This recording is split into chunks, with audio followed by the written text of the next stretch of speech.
nawawala na sila. Parang pag-ibig guys, nawawala unti-unti. Charot! Ayan, so ito yung sala namin guys. Ayan, dito yung sala namin. Pero ngayon wala na. Yung ano guys. So hello guys, it is Kuya Renz and welcome back to my channel. Yeah!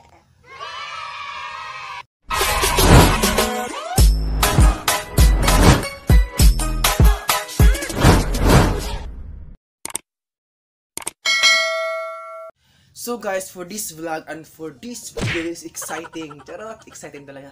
Kasi guys, ang vlog natin ngayon ay i-house raid natin yung bahay ko na pinakamaganda. Charot, dito.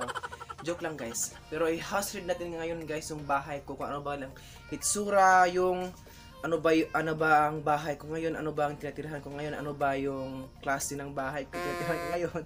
So, gusto ko lang i-house raid yung bahay ko ngayon, yung tinatirahan ko ngayon, pagsamantala kasi dati guys, is yung bahay namin pinakaganda talaga. Pero ngayon, sad to say, iba-iba yung mga pamilya namin, yung mga magulang ko may pamilya na, yung papa ko, yung mama ko wala na. Pero dati guys, yung bahay namin, ang ganda talaga guys. Hindi talaga ma-explain, ang ganda talaga. Pero ngayon, i-house raid natin ngayon yung bahay ko, yung tinitirahan ko ngayon.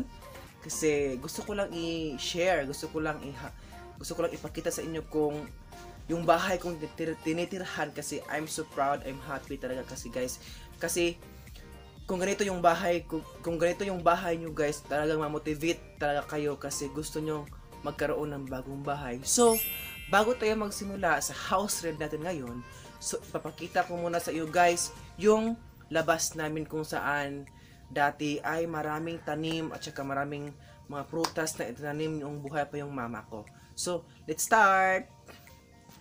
And guys, nandito na tayo sa labas. So, nakikita natin guys, ito guys, yan, dito talaga guys yung pinakamaraming tanim ni mama. Tapos, yung mga biyabas, malaking biyabas. Dito rin guys, itong area na to guys, tanim talaga to guys, mga flowers, mga like mga green nga mga designs, yung mga green grass, trot. Dito talaga guys, pero ngayon sad to say, isaminto na siya talaga. Kasi, you know, mababago talaga guys yung design, yung buhay ng isang tao, you know, yung bahay nyo mag-iiba talaga. Ayan guys, nakita natin lang guys, iyan.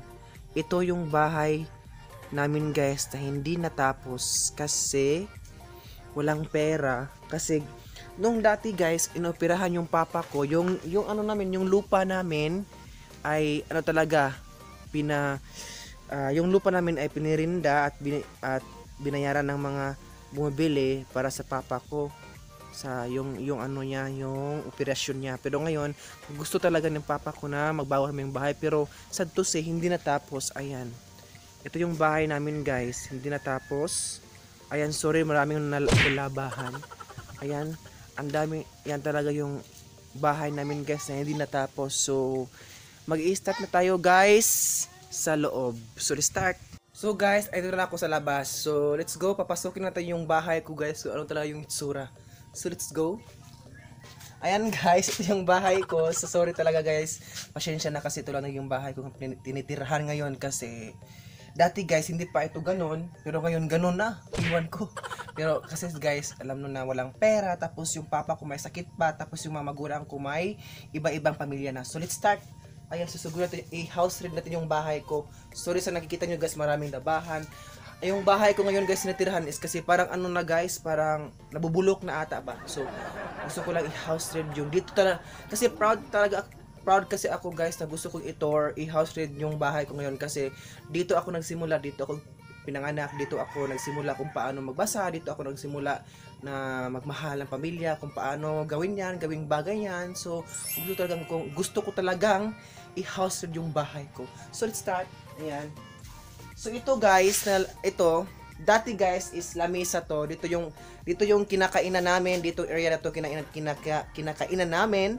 So ngayon, sad to say na, ayan, ito na yung abuhan guys. Ayan, nakita na ng mga itlog.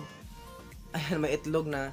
Dati guys, dito yung kinakainan namin, dito kami magkain-kain ng mga pamilya namin. magsalo-salo pag may birthday, especially sa birthday. Nakakamiss talaga guys yung buong pamilya mo talaga guys pag kayo ang kumakain. Ang saya kahit walang ulam guys, basta kumpleto yung pamilya, ang saya talaga guys, hindi ko ma-explain. So dito kami kumakain dati guys, so ngayon parang ano na, you know. So ayan. So dito guys, next. Ayan. Ayan, so dito guys is ito yung abuhan. Dito kami magluluto guys ng mga hapunan, ng mga pagkain kahit hindi, you know, simple lang ang pagkain. Ayan, dito kami nagluluto. Pero sad to say, sira na guys. Ayan, nabubulok na siya guys kasi yung samento niya wala na. Parang ano guys, unti-unting mamawala yung mga memories, yung mga bahay nyo kapag wala nang nakatira. So kaya gusto ko lang ito, or kaya gusto nila sa mga kapatid ko guys na tumira sa kanilang bahay, pero ako hindi ko gusto tumira dahil gusto ko ditong tumira, gusto kong baguhin ulit, gusto kong ibalik ulit yung bahay namin. So ngayon, yung nakita nyo guys kanina, yung hindi pa natapos, yun ang tatapusin ko soon. Ayan, so dito kami nagluluto guys. Ayan, dito din guys, itong area na to, dito yung mga plato, ito yung anong tawag dyan? Anong tawag sa Tagalog na banggira? Basta sa Bisaya guys is banggira dito. Ayan, dito yung banggira namin guys. Dito kami nagsiset ng pagkain. Dito kami nilagay yung mga pagkain, yung mga tubig dito. Pero ngayon sa to say, wala na. Ayan, parang parang kitang-kita na talaga yung labas guys. Kitang-kita talaga yung labas. So, ayan, so next tayo guys dito. Ayan, pasok tayo ulit guys. Ayan, dito, tara! Ito talagang sira-sira na guys. Ito yung namin. Ito yung kwarto namin dati guys. Ng papa ko, ng mama ko, kaming tatlo. Dito talaga kami naglablaban, dyan. Ito na talaga yung kwarto namin guys. So sad to say, sira na talaga. Ayan, sira na. Yung motor din namin guys, ito dati, hindi pa to sira, pero sira na talaga din. Tumatakbo pa to guys, pero parang may bibilhin ata 2,000 ata para ito ay tatakbo.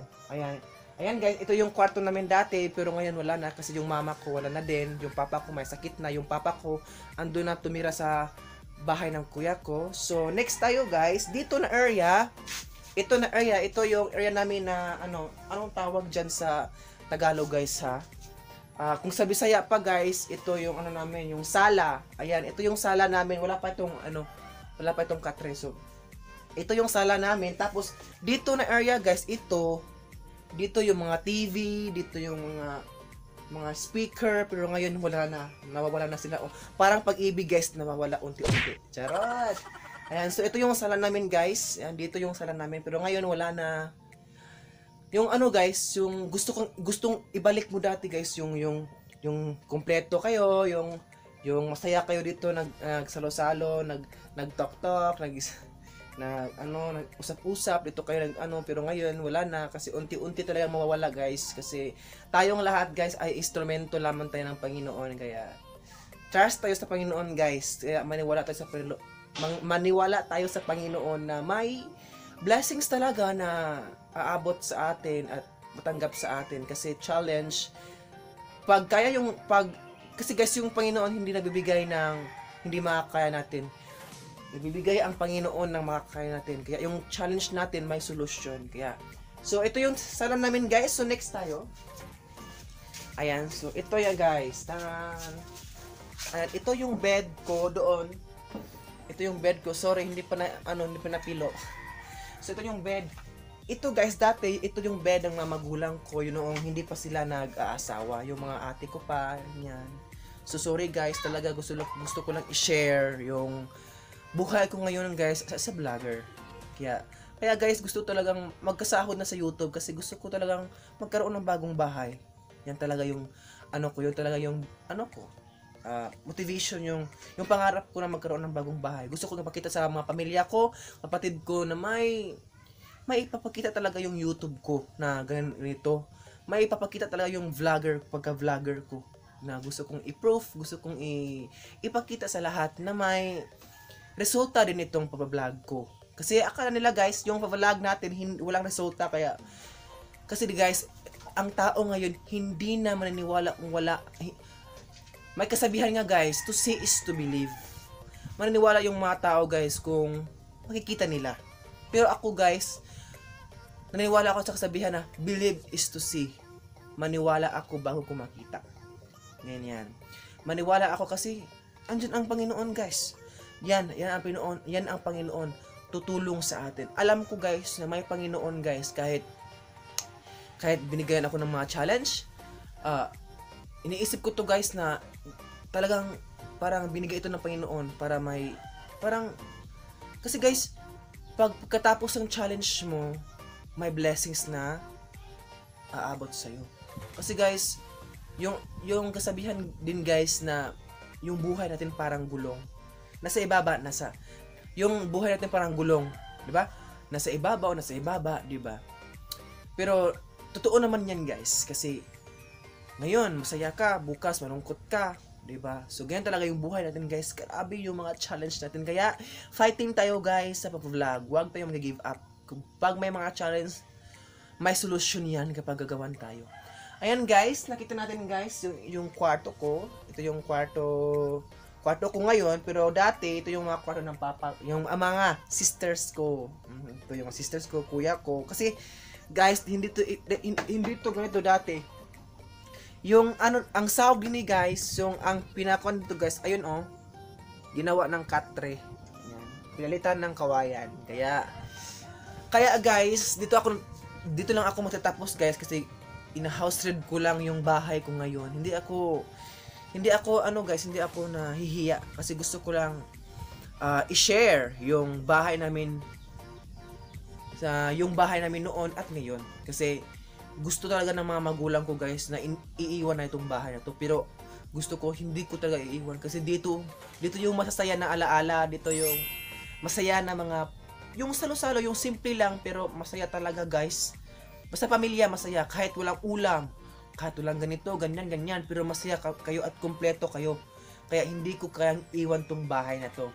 Pero yung plano ko guys, soon as may pera na ako, kung may pera lang, kung magkasahod na ako, o may binigay ng Panginoon, yung bahay na yun nasa labas, yung hindi natapos, gagawin kong bago. Tapos ito ay gagawin ko ng kusina ata, kung may pera lang ako. Tapos gawa ako ng bagong bahay doon. So, I hope guys, ay suportaan niyo ako sa aking YouTube channel, kasi may pangarap talaga. Hindi naman ako guys may pangarap din, kayo din may pangarap kayo. Kaya, fighting tayo guys, kaya ako ay naghangyo. Sabi sa naghangyo. So ako ay nag-ano sa iyo guys, sa inyo guys, suportaan niyo ako guys sa akong YouTube channel kasi may motivation ako sa sarili ko na gusto kong magkaroon ng bagong bahay at gusto kong maging kahit dalawa na kami ng papa ko ngayon kasi ako na lang yung sa kapatid namin guys, ako na lang yung isa hindi pa may asawa, kaya kami ng dalawa ng papa ko, kaya ako lang yung mag-aalaga ng papa ko. Kaya suportaan niyo ako guys sa akong YouTube channel. Don't forget to like and share and subscribe to my YouTube channel. So, doon lang po guys, natapos yung house raid natin ngayon. I hope ay may natutunan kayo, may na-motivate kayo sa sarili niyo kung paano gawin yan, kung paano baguhin yan, ganyan. So, ang importante guys, be yourself and maniwala tayo sa Panginoon guys. Trust God before yourself. So, yun lang po guys at hanggang sa muli. Paalam guys! Bye-bye! Thank you!